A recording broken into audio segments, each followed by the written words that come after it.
Hi, these exercises will be good to follow if you have had and are recovering from major abdominal surgery, or you're managing a condition known as diastasis recti, where you get a separation of the abdominal muscles. They're also pretty good in the immediate postnatal period as well to help you regain control of your core muscles and get them to shorten and shrink back into the position that they should be in. So we are going to start off lying down on our sides.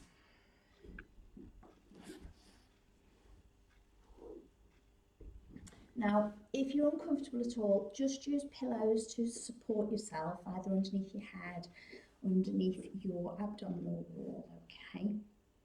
So any little cushions that you need, just grab them before you come down. So the first thing that we're going to try once we're down on our side is just engaging our deep pelvic floor and our transverse abdominals, and then just let them go. So we'll try that again. We'll engage deep pelvic floor and transverse abdominals and then let them go. This might not feel like you're doing very much, engaging deep pelvic floor and transverse abdominals and then let them go. So we're going to try and do this 10 times, okay? So with your pelvic floor, imagine you're trying to stop yourself from either having a wee or passing wind, and with your transverse abdominals, you're trying to draw navel towards the spine. So we're pulling up and pulling in, letting them go. Pulling up, pulling in, letting them go. Now the advantage of actually being on your side is that gravity pulls your abdominals down sideways. So if you just slide your hand underneath, you might actually feel the pressure come away from your hand a little bit. I'm going to do a couple more. Pelvic floor transverse, let them release. Pelvic floor transverse, let them release, and then one more time. Pelvic floor transverse and then let them release. Next thing that we're going to try and do, just lying on our side, is a pelvic tilt and a release from that. So you're tucking your tail between your legs when you pelvic tilt. Tucking your tail between your legs. You'll also be using the rectus abdominal muscles here because you flex your spine when you pelvic tilt, and they are really, really important spine flexors. So again, we'll aim for 10 repetitions. So we're about halfway there. If we do 5 more, that'll see us there more or less. And 4, 3, 2, and 1. Okay, we're going to lie on our back and we're going to do the same thing, okay? A set of 10. This is called supine lying when we're lying on our back.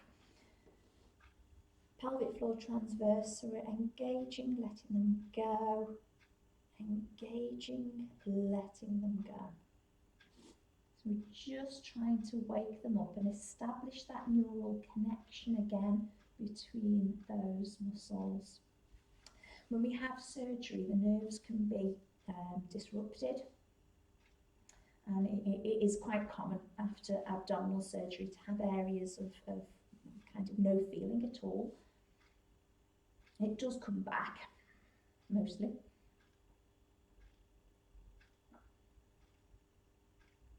So pelvic floor and transverse, just aiming to get that deep connection between those muscles, drawing them in gently before letting them go. A couple more should see us through to our 10. And then we'll try pelvic tilt lying on our back. A little bit more feedback here. We've got the back and the mat and the floor. We can just press our back into the floor. Rocking into flat back, releasing. Rocking into flat back and releasing. So we're 6 more. And 5. 4. 3. 2, and last one. Now we go on to our opposite side just for balance, and we'll do our side lying navel to spine. and sideline pelvic tilt on the opposite side, okay? So pelvic floor navel to spine, engage 1, release, engage 2, release, engage 3, release, engage 4, release, engage 5, release, engage 6, release, engage 7, release, engage 8, release, engage 9, release, and last time engage and release. Sideline pelvic tilt. So we took 1, release, took 2, release, took 3, and 4, 5, 6, 7, 8,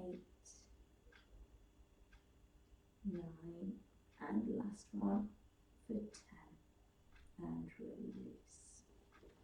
We're moving on to our back again.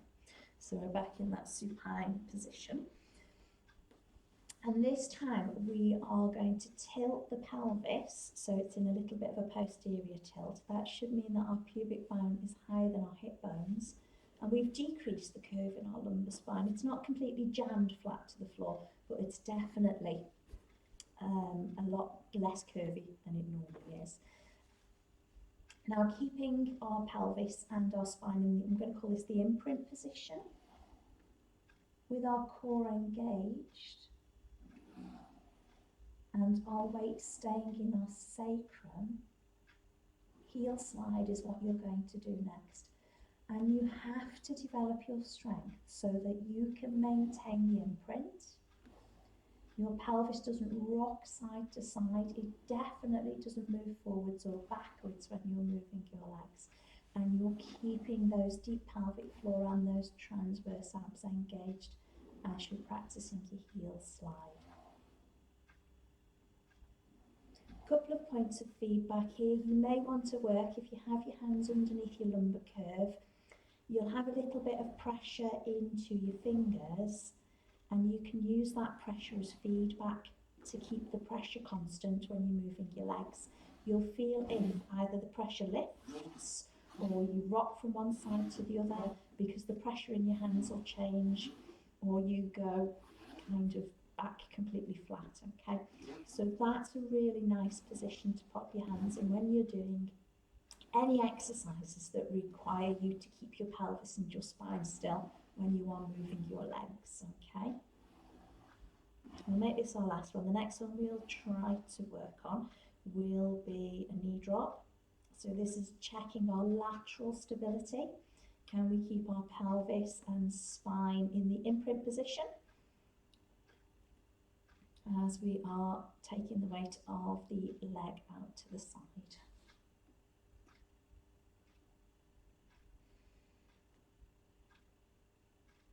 Another place to get feedback is actually by having one hand on the abdominal wall or two hands onto the abdominal wall as well. You'll feel here if you start to do something that's called doming, which is when the abdominal wall starts to bulge upwards.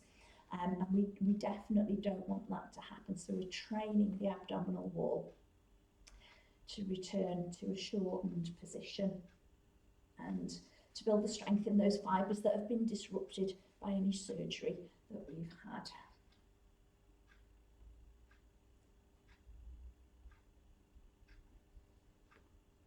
We'll make this the last one with knee drops. Okay, so same thing, just let yourself have a release. We're trying to hold posterior pelvic tilt imprint, but this time it's as we move our arms. So it's alternate arms. The movement's called an arm scissor.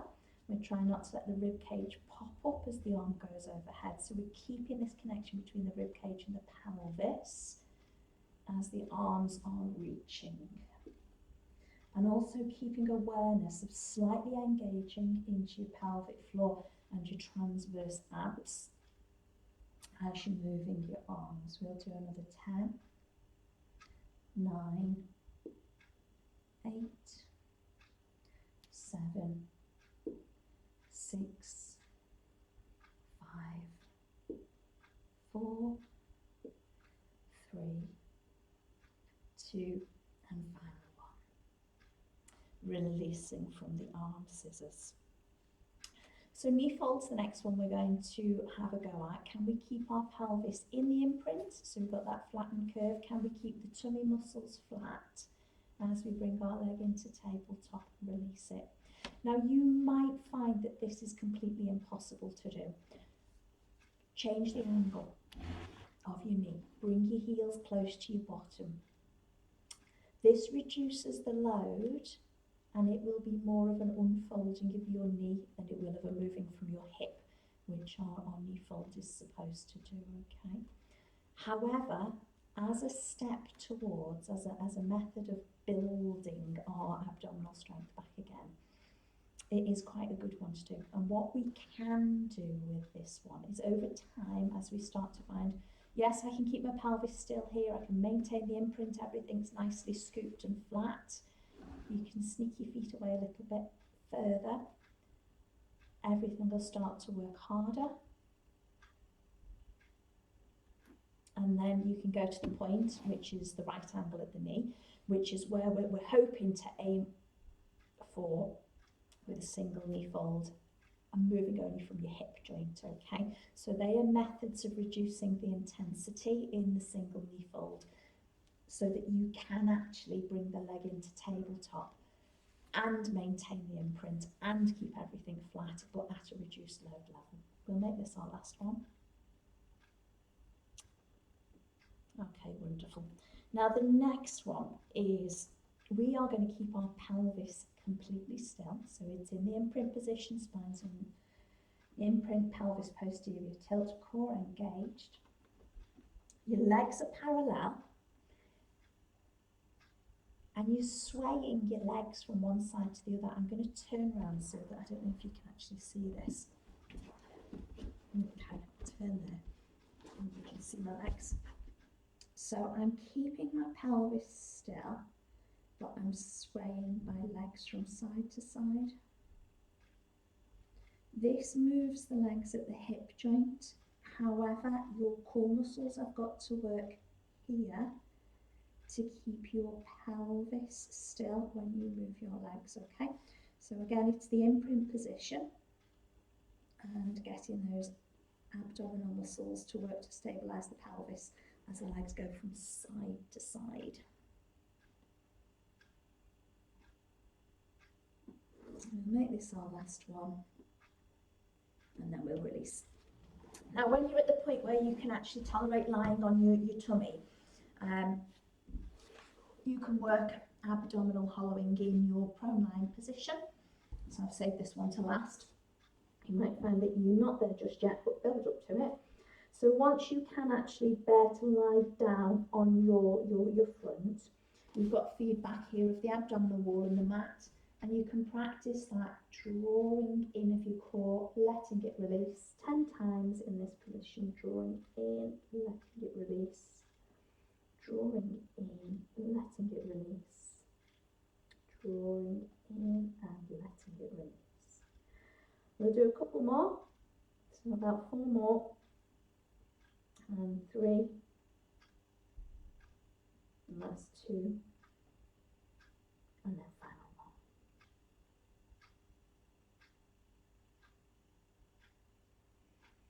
one. Wonderful.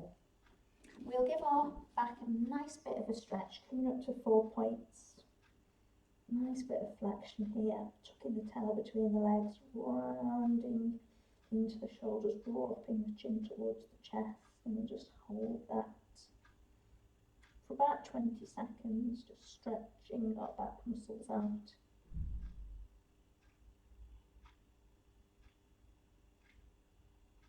And then releasing. So those exercises, if you can do them every day, they should really, really help with rehab following surgery or with fixing a diastasis, or in the immediately kind of postnatal period. So yeah, crack on with those and good luck.